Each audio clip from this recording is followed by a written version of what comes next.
या उठ के स्कूल जाएं, जल्दी जल्दी तैयार हों, या तैयार होते होते भी नाटक करते रहते हैं। तो मित्रों एक बात ध्यान रखो, हर शनिवार को पवनतय संकट हरन मंगल मूर्ति रूप राम लखन सीता सहित हृदय बसो स्वरूप, हर शनिवार को उस बच्चे को अपने साथ बिठाकर हनुमान चालीसा का जाप करें।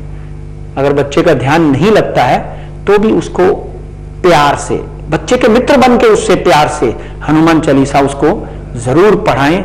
और हनुमान जी के चरणों में जो तेल चढ़ाते हैं उस तेल का टीका लगाकर बच्चे के माथे के ऊपर लगा दीजिए। बच्चे का आलस्य अपने आप खत्म हो जाएगा और आप अपने पत्रों के द्वारा इस बात को अप्रिशिएट करेंगे। इस कार्यक्रम में आप अपने पत्र लिखकर बोलेंगे कि मेरा बच्चा सुबह अपने आप उठकर स्कूल चला जाता है। तो इन छोटी छोटी बातों से आप देखेंगे कि आपके बच्चे के जीवन में बहुत बड़ी प्रगति हो रही है। तो हर बुधवार को हम बच्चों की बुद्धि को तीव्र करने के उपाय अपने दर्शकों को बताएंगे जी। और एक था कि हमारी जो लाइफस्टाइल है उससे तनाव जो है बढ़ता जा रहा है, तो तनाव जो इन लोगों के लिए है, जिनका है, उनके लिए क्या ऐसे मंत्र है, क्या मंत्र का रहस्य है? बहुत बड़ी बात कही आपने। तनाव आज के जीवन का एक अंग बन चुका है।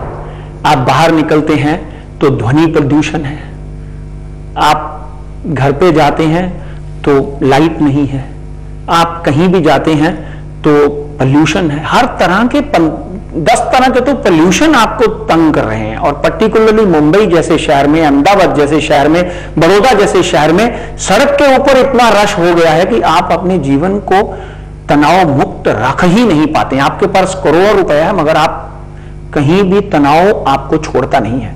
तो मित्रों एक छोटा सा काम अपने लिए और मेरे लिए, क्योंकि अगर आप करेंगे तो मैं भी प्रसन्न होऊंगा और मुझे भी लगेगा कि मैंने आपको कुछ सिखाया है और आपने सीखा है और आपके जीवन में एक बहुत बड़ा बदलाव आया है।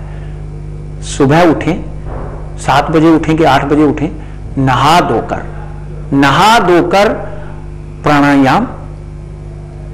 प्राणायाम करने के बाद में, प्राणायाम में आलोम विलोम जरूर करें, क्योंकि आलोम विलोम करने से दोनों नासिकाओं से जब आप श्वास लेते हैं तो आपके न्यूरो सिस्टम को हवा मिलती है, ऑक्सीजन मिलती है, उससे आपको लाभ मिलता है।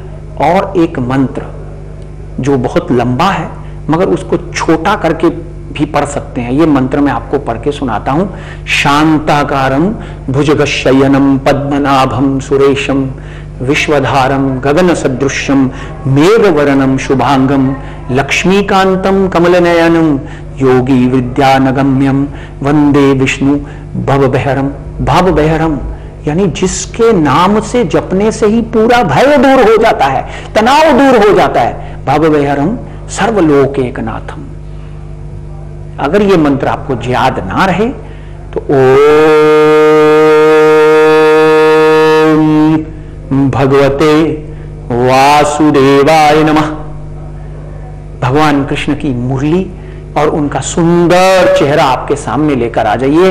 इस मंत्र को 108 बार पढ़िए। उस मोहनी मूर्त को देखने मात्र से आपका तनाव दूर नहीं हुआ तो मैं जिम्मेदारी लेता हूं, मगर आपको अपना तन, आपका मन उसमें रमना पड़ेगा, तब मजा आएगा आपको।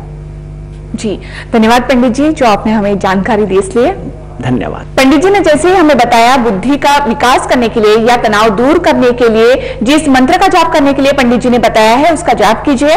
और अब वक्त हो चुका है यही आपसे विदा लेने का, और फिर हम आपसे जुड़ेंगे गुरुवार को और आपको बताएंगे अंकों का गणित और आपका भविष्य। यहीं पर रुकते हैं। सहारा प्रणाम।